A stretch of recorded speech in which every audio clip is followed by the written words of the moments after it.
Okay, in this video I'm going to give an introduction to error coding in EDC15 ECU files. The coding basic structure, this basic structure here, seems to be fairly common through the early EDC files, in other words pre-PD, and then it followed on into the PD files but with a slight change. The change doesn't make it any more complicated apart from muddling up things so that they're a little bit more difficult to find, so they're more complicated in that sense. The basic structure seems to run like this. It seems to run with 4 8-bit potential messages followed by 8 16-bit messages, and each of those is a fault code, so you've got 8 possible fault codes. That seems to be followed by 5 messages for ambient conditions or environmental conditions. In other words, they give you information about the codes when they are represented on a tester in a readout, and then these are followed by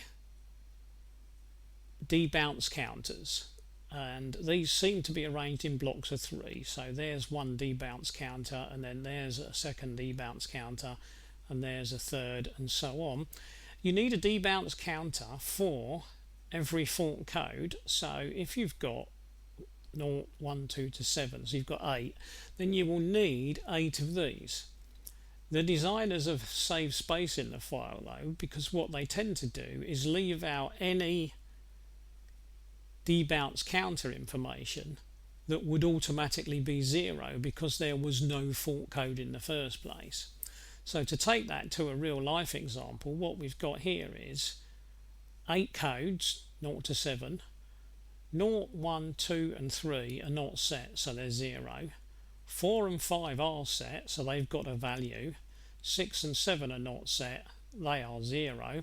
And so at the end of this little block there is only this debounce counter section and that one. In other words, we've got this one to go with that fault code, and we've got this one to go with that fault code, and the others have been left off. This does cause some confusion when people look at files, because it means files for each individual bit, and this is for the EGR, may be different sizes, because obviously if there are only 2 codes here, then this file part will be that length because it's only got 2 debounce counter cycles on the end of it. If I were looking at another section of file when it had 3, so 3 codes in it, there will be 3 of these blocks, so there will be another one there with more numbers. And of course if it had 4, then there would be a 4th, and so on. This means that you can't just arrange the file in front of you and look at, let's say, an EGR block, and then underneath look at a speed sensor block, and underneath that a temperature sensor block, because they might be different sizes. So it's not easy to look at them all as one big block of information, because they will start in different points and finish at different points. So that's something to bear in mind. Now, what does some of this information mean? Well, if you look up 19587, you'll find that that's the equivalent of P3131, which is the EGR system regulation range not reached. And this is the exact same one, but the opposite. In other words, it's the range exceeded.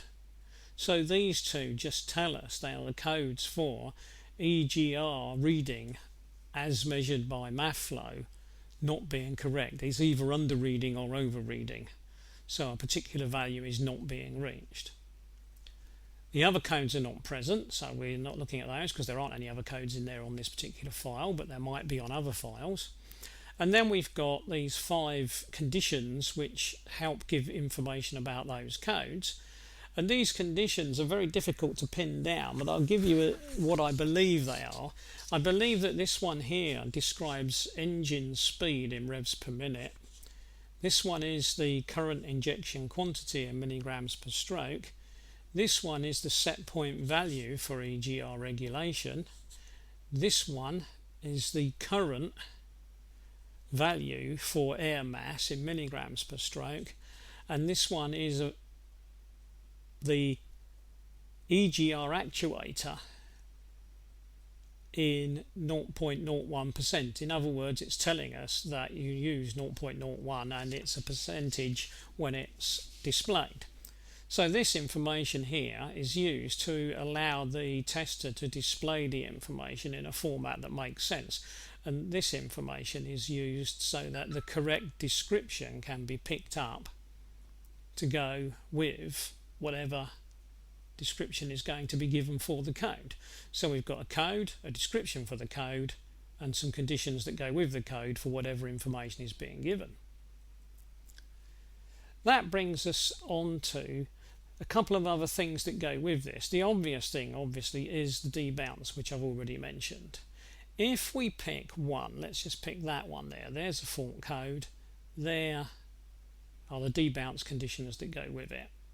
And what this is saying is that the counter has a final value of 65535, which means that if the counter was running and it was a time counter, so that was a time in microseconds, which is what is usually used, it's quite possible that that value would never ever be reached, in which case this fault code would never be set because the count would never actually happen.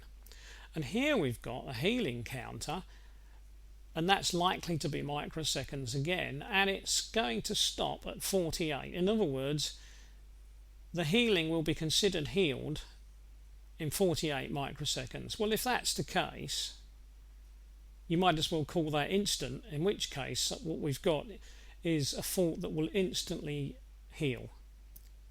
They could have set it to 0 and then obviously it would be instant. But if we look at it that way, then what we appear to have here is that fault code will never register because the count will never get completed, and even if it did register, it would instantly heal anyway.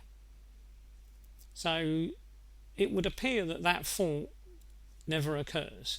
But what we've got here is what I believe is the event counter. And so what I think happens here, and I could be wrong, and people are welcome to contact me and tell me I've got this bit wrong, but what I believe happens here is that these events are being counted. And so the 17 is the event counter.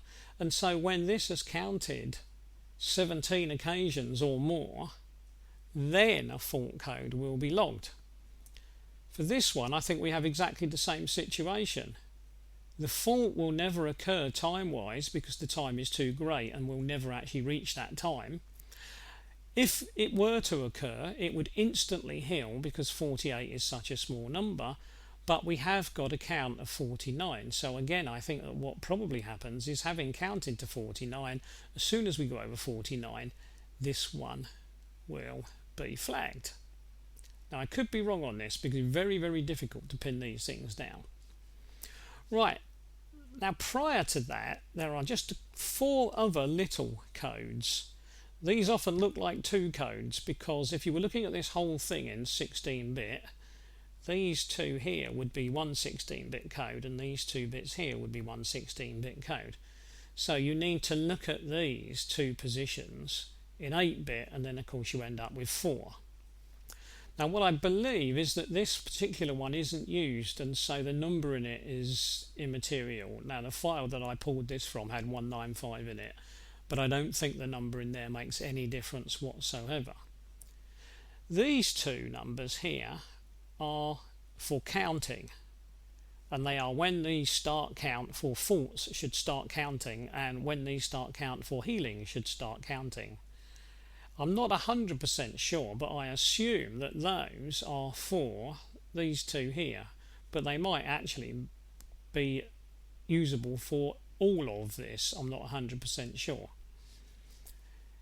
Here we have got what's sometimes called the priority. It's a mixture of priority and readiness. It gives a clue as to how important the ECU memory should consider the fault that's arisen.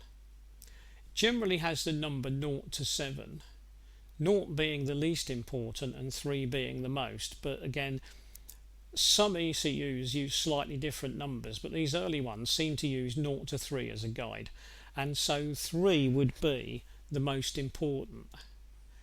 4, 5, 6 and 7 give more information about the priority of the fault, but don't seem to actually increase the priority of the fault. So it seems that once you get past a certain point, the priority is considered top priority anyway, and that appears to be 3. It looks, as far as I can make out, that if you have a value of 0, the mill light, the little red light, won't come on. If you have a value of 1, it will come on, and if you have a value of 1, it still won't come on. If you have a value of 2, the light will come on, and if you have a value of 3, the light will come on.